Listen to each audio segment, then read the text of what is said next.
موضوع الدرس الامر باطاعۃ النبی صلی اللہ علیہ وسلم فی السر والعلن، سورۃ الانفال، تفسیر ابن کثیر۔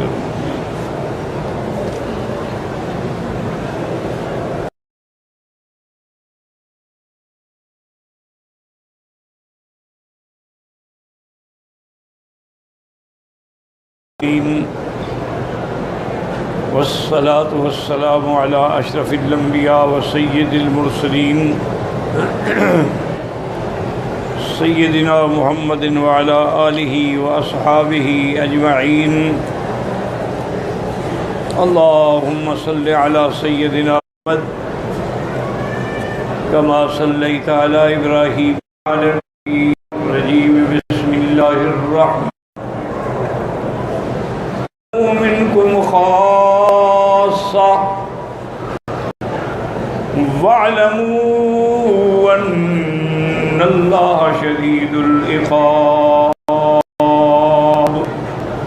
اللہ تبارک و تعالی نے کلام مقدس کی ان آیات مبارکہ میں حکم فرمایا ہے ایمان والوں کو کہ جب اللہ کے رسول تمہیں بلائیں تو فوراً ان کو جواب دیں، کیونکہ ان کی اطاعت میں، ان کے بلانے میں تمہاری زندگی ہے، تمہاری حیات ہے، تمہاری اصلاح ہے۔ اور یہ بھی جان لیں کہ وَاعْلَمُوا کہ أَنَّ اللَّهَ يَحُولُ بَيْنَ الْمَرْءِ وَقَلْبِهِ، کہ اللہ تبارک و تعالی یحول بین المرء، انسان اور اس کے درمیان میں اللہ پاک اس کو روک دیتے ہیں، حائل ہو جاتے ہیں۔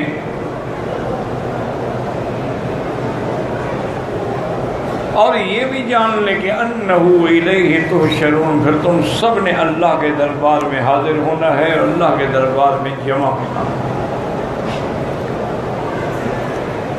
وَاتَّقُوا فِتْنَةً لَا تُصِيبَنَّ الَّذِينَ ظَلَمُوا مِنْكُمْ خَاصَّةً، اللہ سے ڈرو کہ ایسا فتنہ اور آزمائش جو ہے یہ صرف ان کو نہیں پہنچے گی جو تم میں سے ظالم ہیں، بلکہ سب کو اپنی لپیٹ میں لے لے گی۔ وَاعْلَمُوا، اور جان لو کہ اللہ تبارک و تعالیٰ جو ہیں وہ سب سے زیادہ سخت سزا اور عذاب دینے والے ہیں۔ اب ان آیات میں جو ہمیں حکم ہے، جیسے کہ پہلی آیات میں آپ نے پڑھا تھا کہ یا ایھا الذین آمنوا اطیعوا اللہ ورسولہ ولا تولوا عنہ وانتم تسمعون۔ ایمان والو اللہ کے رسول کی اطاعت کرو۔ اسی لیے احادیث مبارکہ کی روشنی میں علماء نے فرمایا ہے، حضور صلی اللہ علیہ وسلم جو بیعت فرماتے تھے، ایک تو تھی بیعت علی الاسلام کہ کافر آیا، کلمہ پڑھا حضور کے ہاتھ پہ، مسلمان ہو۔ اور اسی طرح کبھی بیعت ہوتی تھی بیعت علی الجہاد کہ اللہ کے راستے میں نکلنا۔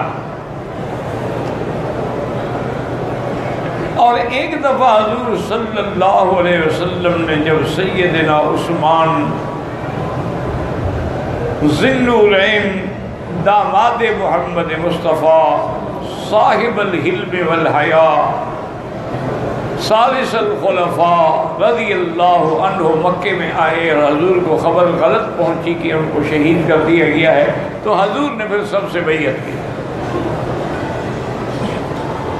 اسی کو وہ کہتے ہیں بیعت رضوان یا بیعت الشجرہ، کہ حضور ایک درخت کے نیچے بیٹھے تھے۔ اللہ نے اس منظر کو بھی قرآن میں ذکر کیا، لَقَدْ رَضِيَ اللَّهُ عَنِ الْمُؤْمِنِينَ إِذْ يُبَايِعُونَكَ تَحْتَ الشَّجَرَةِ، تحقیق پکی بات ہے کہ اللہ راضی ہو گیا ان ایمان والوں سے جو درخت کے نیچے آپ کے ہاتھ میں بیعت کر رہے تھے. وَعَلِمَ مَا فِي قُلُوبِهِمْ، اللہ نے ان کے دلوں کو بھی جان لیا ہے، دیکھ لیا ہے، جان لیا ہے کہ یہ اندر باہر سے پکے مومن ہیں اور پکے پروانے ہیں اور فدائی ہیں. تو وہ جو بیعت تھی وہ اس لیے تھی، ایک روایت میں آتا ہے کہ بیعت علی الموت، حضور نے فرمایا کہ میرے ہاتھ میں بیعت کرو کہ یا ہم شہید ہو جائیں گے یا حضرت عثمان کا بدلہ لیں گے، پیچھے نہیں ہٹیں گے. اور ایک جو عام روایات میں ہے وہ یہی ہے کہ گویا کہ ایک جہاد کی بیعت تھی کہ بھی اب تیار ہو جاؤ، حضرت عثمان کو انہوں نے ظلماً شہید کر دیا ہے تو اب ہم اس کا ہر حال میں بدلہ لیں گے. یہ تو اللہ نے کرم فرمایا کہ اطلاع آ گئی کہ حضرت عثمان تو زندہ ہے، ان کو شہید نہیں کیا گیا، تو وہ قتال کا موقع نہ آیا. تو ایک بیعت یہ بھی تھی. اور اسی طرح ایک بیعت ہوتی تھی علی السمع والطاعہ، کہ حضور کے ہاتھ میں بیعت ہوتی تھی کہ یا رسول اللہ ہم آپ کی ہر بات سنیں گے اور فرما برداری کریں گے. اسی جو تیسری قسم ہے نا کہ سنیں گے اور فرما برداری کریں گے، اسی سے علماء نے پھر بیعت کا ایک راستہ نکالا ہے کہ سماعت پر بھی بیعت ہو سکتی ہے.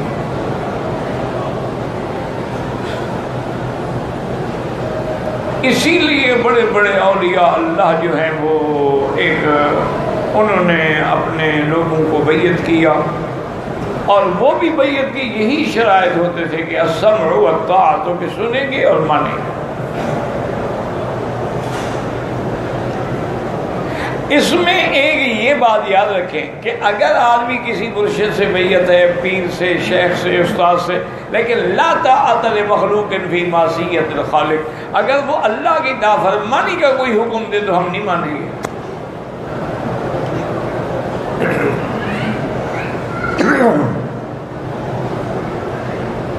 اور یہ بیعت کیوں ہوتی تھی؟ اصلاح کے لیے، کہ آدمی کی تربیت ہو جائے، آدمی کا تزکیہ ہو جائے.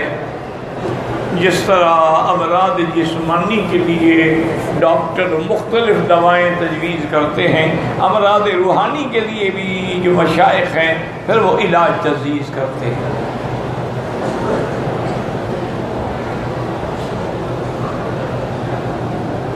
تو اب اس میں جو آج جو آیت ہم نے پڑھی ہے، چونکہ یہ اتنا بڑا اہم مسئلہ ہے، اسی طرح آگے جا کے پڑھیں گے کہ لا تو خیانت نہ کرو اللہ کے رسول کے فرمان میں.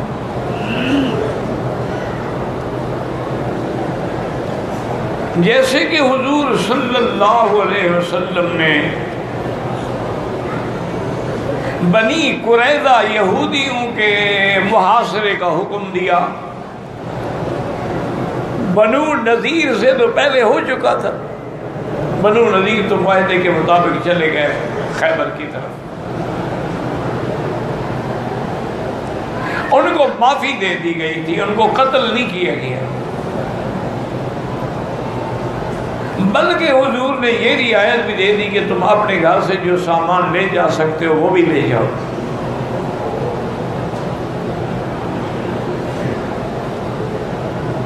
اب باقی تھے بنو قریظہ، یہ ذرا طاقتور قبیلہ تھا، پیسہ بھی تھا. اب اس کا جب محاصرہ ہوا، بڑے بڑے قلعے تھے ان کے، ابھی بھی مدینہ منورہ میں ان کے قلعے جو ہیں ان کے آثار باقی ہیں، یعنی چھوٹی کچھ دیواریں، کچھ پتھر، کچھ طریقہ کچھ باقی ہے.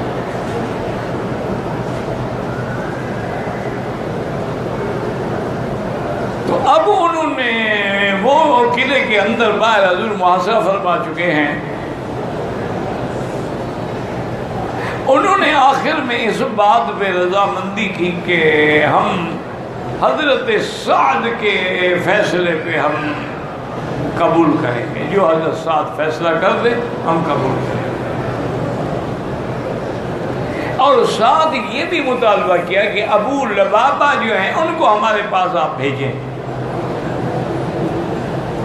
اصل وجہ یہ تھی کہ ابو لبابہ کی فیملی جو ہے، خاندان جو ہے، وہ ان یہودیوں کے قلعوں کے اندر رہتا تھا، تو ان سے بھی ان کی جان پہچان ملنا جلنا تھا۔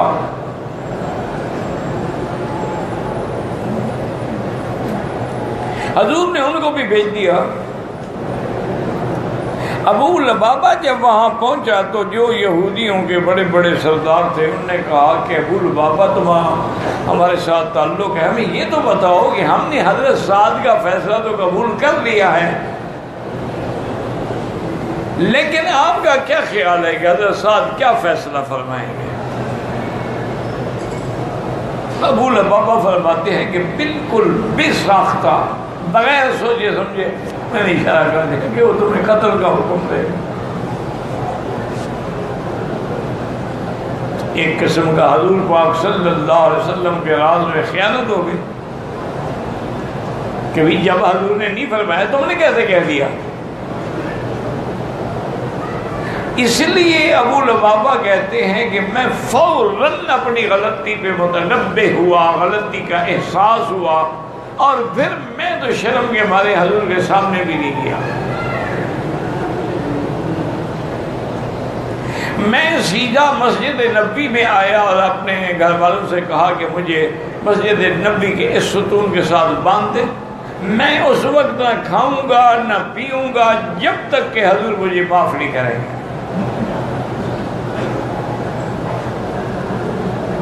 اسی لیے روضۃ من ریاض الجنہ، مدینہ پاک کا وہ جو ٹکڑا ہے نا جس کو جنت کا ٹکڑا کہا گیا حدیثوں میں، اسی کے اندر وہ ستون ہے، اس پر لکھا ہوا ہے استوان ابی لبابہ۔ وہاں جو ستون ہے نا ان پہ لکھا ہوا ہے استوان سیدہ عائشہ، استوانت الحرس، یہاں پہرے دار حضور کے پہرے کے لیے کھڑے ہوتے تھے۔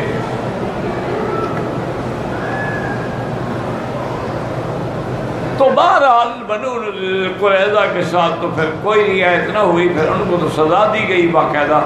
اور جب واپس حضور اس سارے قضیے سے فارغ ہو کے آئے تو آپ کو پتہ چلا کہ ابھی لبابہ نے یہ غلطی کی تھی اور وہ تو بیچارہ بندہ ہوا ہے، اور آج 2-3 دن گزر گئے، نہ وہ کھاتا ہے نہ پیتا ہے، بس صرف ضرورت کے لیے باہر اس کو لے جائے، واپس آ کے پھر باندھ دیتے ہیں۔ حضور پاک بھی ناراض ہوئے، فرمایا کہ اس نے غلطی کی، ایک غلطی کے بعد پھر ہمارے پاس آتا، آگے استغفار کرتا، توبہ کرتا، ہم اللہ سے درخواست کرتے اس کی معافی کی۔ اب اس نے اپنا معاملہ چونکہ اللہ کے سپرد کر دیا، اب جب تک اللہ حکم نہ دے میں نہیں چھوڑ سکتا اس کو۔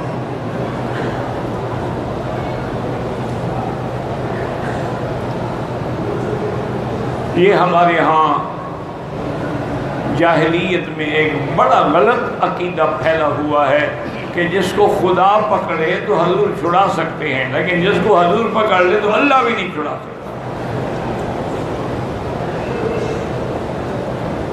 انا للہ و انا الیہ، اللہ کے قرآن کو تحریف کرتے ہیں۔ اصل وہ دلیل کیا پکڑتے ہیں کہ اللہ نے فرمایا تھا کہ میرا بدری منافق جو ہیں یہ آپ کے دشمن ہیں،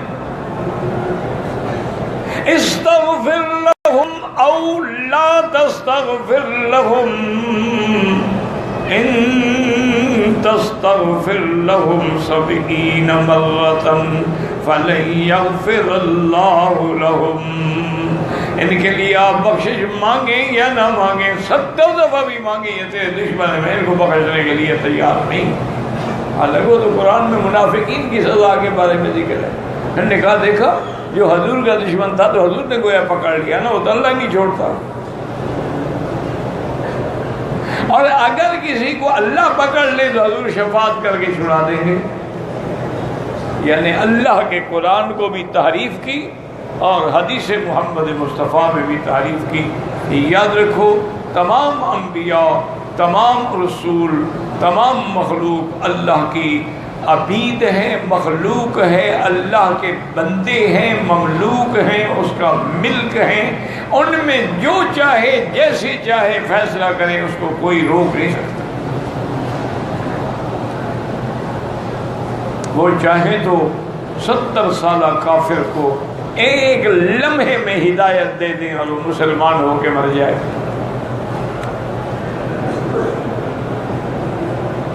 جنگ کے موقع پر میرے مدنی رحمت دو عالم صلی اللہ علیہ وسلم، جنگ ہو رہی ہے، بڑے زور سے مسلمان اور کافر آپس میں لڑ رہے ہیں۔ ایک نوجوان چلتا ہوا آیا، حضور کو سلام کیا اور کہا کہ یا رسول اللہ آپ مجھے اپنی تلوار دیں، میں آپ کے دشمنوں کے خلاف لڑنا چاہتا ہوں۔ حضور نے فرمایا تم کون ہو بھائی؟ انہوں نے کہا یا رسول اللہ میں کافر ہوں، آپ کے نزدیک میں مشرک ہوں، میں مسلمان نہیں ہوں، لیکن میں آپ کے لیے لڑنا چاہتا ہوں نا، میں چاہے کوئی بھی ہوں۔ حضرت نے فرمایا لا استعین من مشرک، میں کسی مشرک سے مدد نہیں مانگتا۔ وہ بیچارہ پیچھے چلا گیا، تھوڑی دیر کے بعد پھرا، یا رسول اللہ میں مشرک ہوں، کافر ہوں، لیکن لڑنا تو آپ کے دشمنوں کے خلاف چاہتا ہوں نا، تو اگر آپ کے دشمن مر گئے تو آپ کا فائدہ، میں مارا گیا پھر بھی آپ کا فائدہ ہے، آپ کو کیا نقصان ہے؟ تو مجھے آپ تلوار فرمائیں لا استعین من مشرک، میں کسی مشرک سے مدد نہیں چاہتا۔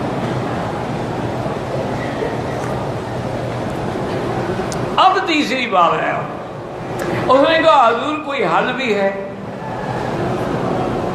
اور پھر میں ہاں بڑا آسان حل ہے، ایک دفعہ کلمہ پڑھ لو مسلمان ہو جاؤ۔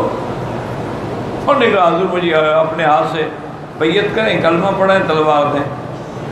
اور نے جناب اشہد اللہ الہ الا اللہ واشہد ان محمد رسول اللہ پڑھا، دیکھو نہ نماز ہے، نہ روزہ ہے، نہ حج ہے، نہ زکوٰۃ، کوئی عمل نہیں کیا، صرف تلوار لی اور جا کے دشمنوں پہ ٹوٹ پڑا۔ صحابہ کہتے ہیں اس کی بہادری کو دیکھ کے اشش کر کہ یہ کون آدمی ہے، ہم میں تو نہیں تھا یہ۔ اور آخر لڑتے لڑتے شہید ہو گیا۔ حضور پاک کو جب خبر ملی تو آپ نے فرمایا عمل قلیلا واجر کثیرا، بھائی عمل تو اس نے تھوڑی دیر کیا ہے لیکن اجر اتنا بڑا لے گیا کہ وہ شہیدوں میں شامل ہو گئے۔ تو جب اللہ کسی کی ہدایت کا بندوبست کرتے ہیں نا، تو جیسے کہ حضرت روم نے کہا ہے کہ رحمت حق بہانمی جوید، بہانمی جوید، اللہ کی رحمت تم سے کچھ مانگتی نہیں ہے، بس بہانہ ہو بخشنے کے لیے۔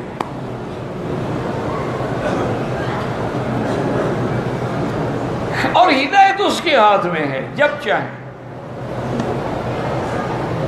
اسی لیے میرے پاک نبی رحمت عربی ہمیشہ یہ دعا مانگتے تھے کہ یا مقلب القلوب والابصار ثبت قلبی علی دینک۔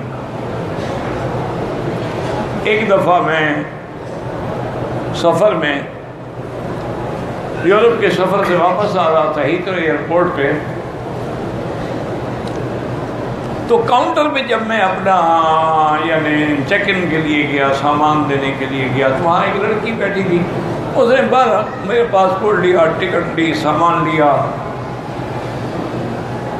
اس نے اس پہ پڑھا نا وہ ٹیگ جو لگا ہوا تھا کہ اسکالر ان حرم، کے حرم کے استاد ہیں۔ بارہ سامان وزن ہو گیا اور اس کے بعد اس نے مجھ سے کہا کہ میں آپ سے ریکویسٹ کرتی ہوں اگر آپ کے پاس ٹائم ہو، کچھ دین اسلام کے بارے میں نے پوچھنا ہے، آپ مجھے وقت دے سکتے ہیں؟ میں نے کہا دین کے بارے میں ہر وقت ہی وقت ہے، ہم یہ سفر کیوں کر رہے ہیں، مکہ چھوڑ کے جو یورپ میں پھر رہے ہیں، دین کے لیے آئے ہیں اور ہمیں یہاں کیا لینا دینا ہے؟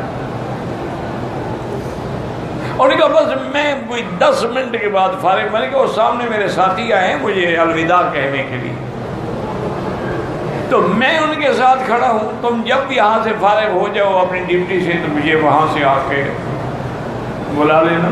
اور کہا ٹھیک ہے۔ وہ کوئی 10-15 منٹ کے بعد آ گئی۔ اس نے کہا جی کہ آپ کے جہاز کے جانے میں اب آدھا گھنٹہ صرف ٹائم ہے، آپ ایسا کریں، آپ اپنا بیگ مجھے دے دیں، میں آپ کے ساتھ چلتی ہوں امیگریشن سے کراس کرنے کے بعد جب آگے جائیں گے لاؤنج میں تو وہاں جتنی دیر بیٹھ سکیں گے تو آپ سے میں نے کچھ پوچھنا، ٹھیک ہے؟ ابھی ہم جا رہے تھے کہ اس کو میسج آیا کہ بھی جہاز 1 گھنٹہ لیٹ ہو گیا، اس نے کہا جی اب تو بڑا اچھا ہو گیا، جہاز لیٹ ہو گیا، آپ چلیں، اب آپ کو میں VIP روم میں بٹھاتی ہوں، اب پھر راستے میں کیا لاؤنج میں بیٹھتا ہوں۔ وہ مجھے وہاں لے گئی بیچاری، اور اس نے کہا کہ آپ بتائیں آپ کیا پئیں گے؟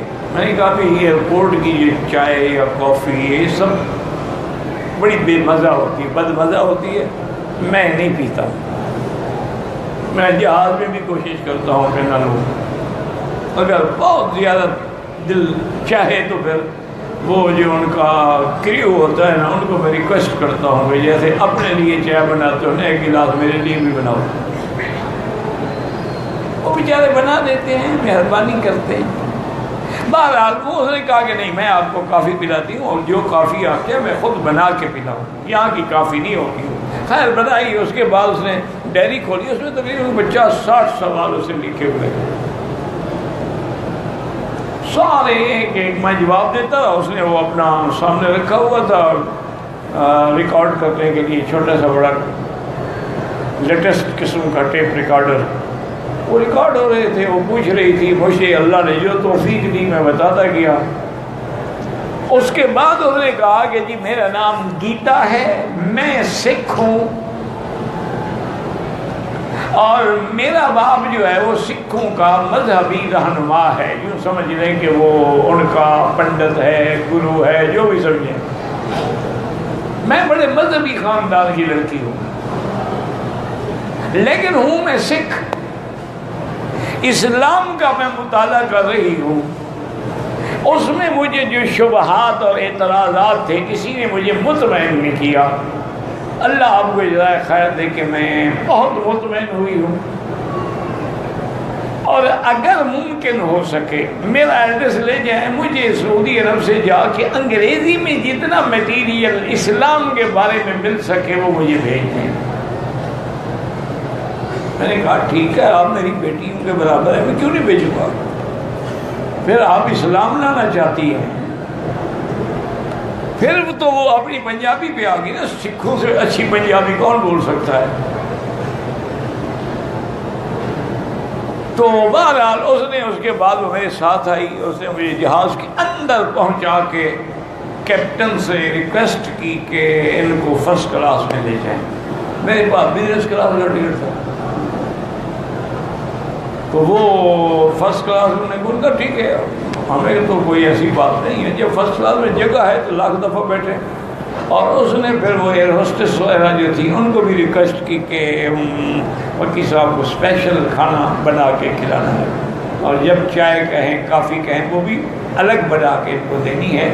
وہ اس میں مجھے آج انہوں نے اسلام کے بارے میں میری جو غلط فہمیاں تھیں میری آنکھیں کھل گئی، اپنے ایڈریس بھی مجھے دو دی۔ بہرحال قصہ یہ ہے کہ اس کے بعد جناب یہ ہوا کہ میں نے کتابیں بھیجی، قرآن کا ترجمہ بھیجا، جتنا مجھے رابطہ عالم اسلامی سے میٹیریل مل سکا انگلش میں وہ سارا میں نے اس کو الحمدللہ بھجوا دیا۔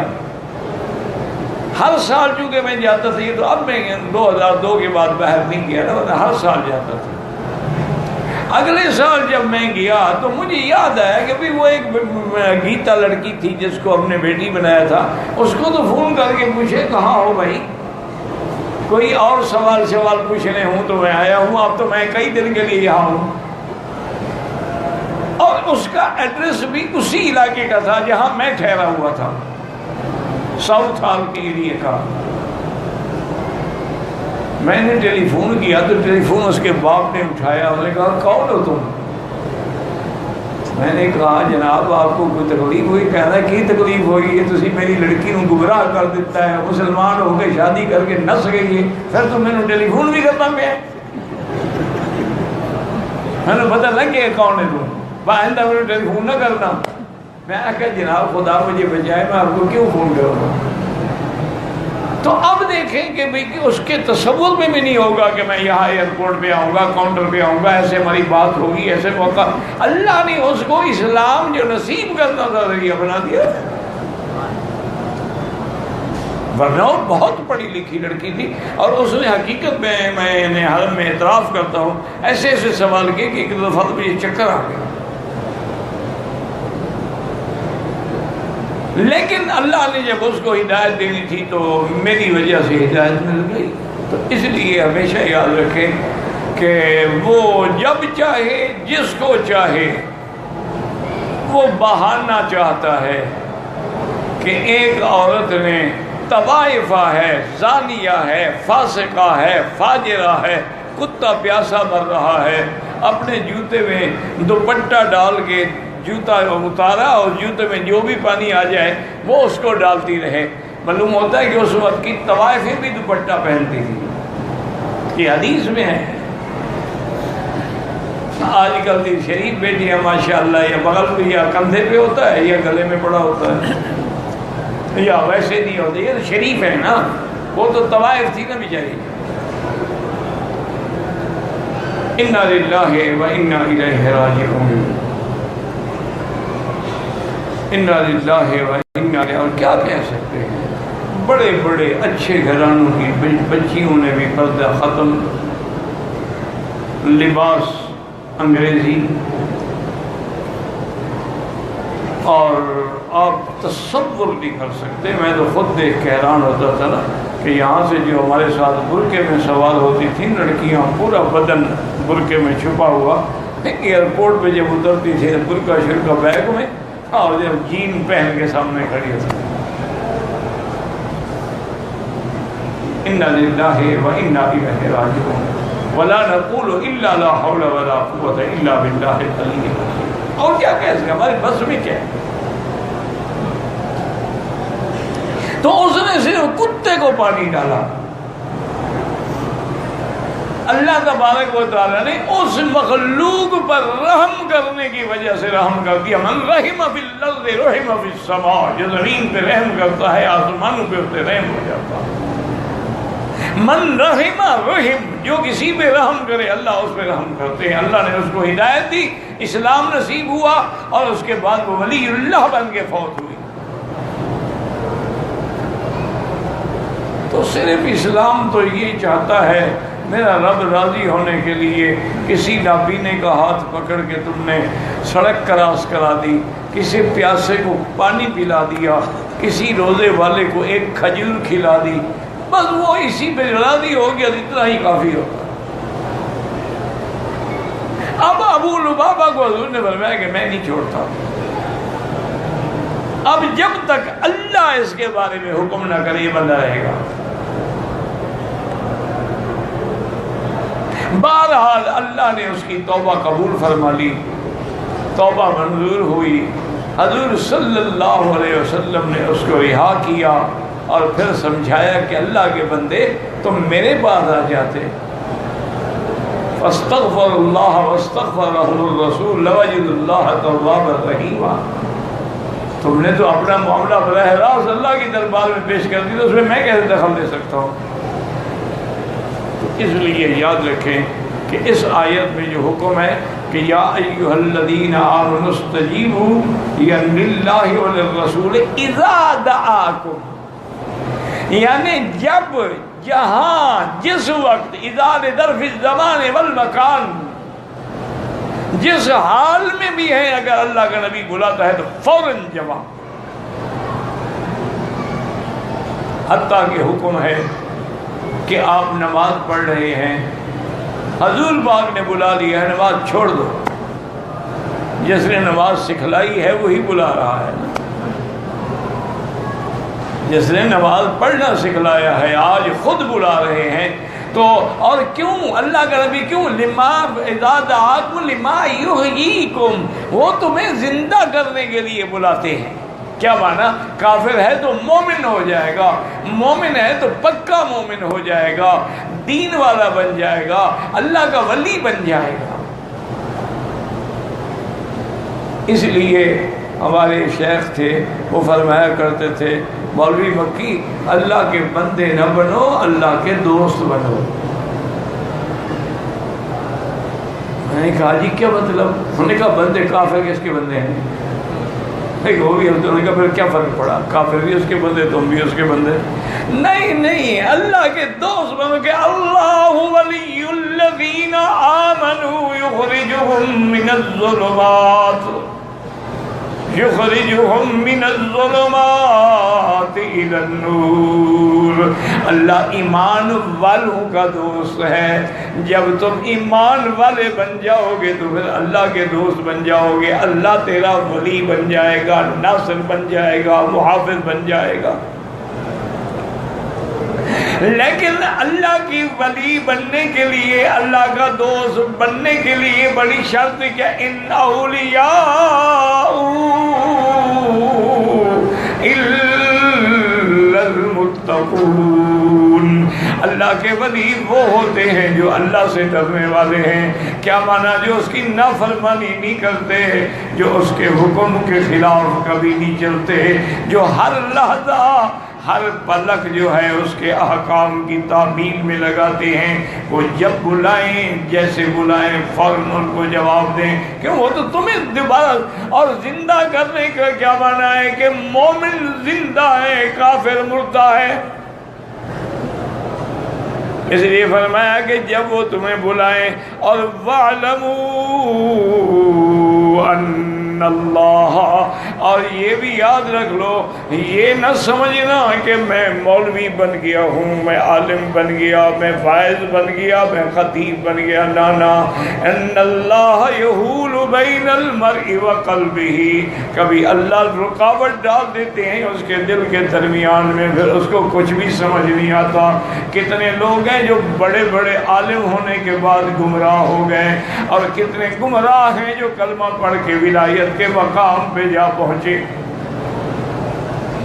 اللہ وَاعْلَمُوا أَنَّ اللَّهَ يَحُولُ بَيْنَ الْمَرْءِ وَقَلْبِهِ وَأَنَّهُ إِلَيْهِ تُحْشَرُونَ۔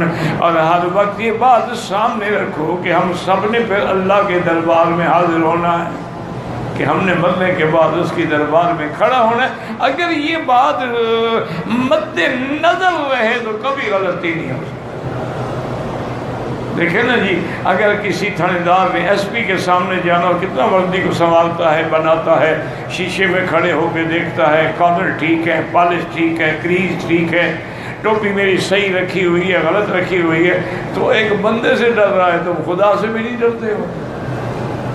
اس کی نافرمانی کر کے پھر اس کے گھر میں بھی آ جاتے ہو کہ بیرون درج کر دی کہ درون خانہ آئی، کہ ایک بزرگ نے لکھا کہ جب میں کعبے میں گیا تو آواز آئی کہ تم باہر کیا کرتے رہے ہو، کہ اب اندر بھی آ گئے ہو، اب یہاں بھی آ کے پھر وہی نافرمانیاں کر رہے ہو، یہاں بھی آ کے وہی جھوٹ بول رہے ہو، یہاں بھی آنے کے بعد وہی رشوت، حرام خوری اور ایجنٹی اور کمیشن اور دھوکے اور فراڈ، پھر آنے کی کیا ضرورت تھی جناب؟ تو اس لیے ہر وقت یہ گمان رکھیں کہ ہم نے اللہ کے دربار میں پیش ہونا ہے۔ اور آگے فرمایا وَاتَّقُوا فِتْنَةً لَا تُصِيبَنَّ الَّذِينَ ظَلَمُوا۔ اللہ کے عذاب سے ڈرو، جب عذاب آتا ہے تو صرف ان پہ نہیں آئے گا جو ظالم ہیں، جو ظلم پہ خاموش رہتے ہیں ان کا بھی رگڑا نکل جائے گا۔ جب آگ لگتی ہے تو خشک لکڑیوں کے ساتھ سبز لکڑیوں کو بھی جلا ڈالتی ہے، سبز درختوں کو بھی جلا ڈالتی ہے۔ اس لیے فرمایا کہ ڈرا کرو، وَاتَّقُوا فِتْنَةً لَا تُصِيبَنَّ الَّذِينَ ظَلَمُوا مِنْكُمْ خَاصَّةً وَاعْلَمُوا أَنَّ اللَّهَ شَدِيدُ الْعِقَابِ۔ اور یہ جان لو کہ اللہ سے زیادہ کوئی سخت عذاب دینے والا نہیں۔ اللہم اجرنا من النار، اللہم اجرنا من النار۔ یا مقلب القلوب والابصار ثبت قلوبنا علی دینک، صرف قلوبنا الی طاعتک۔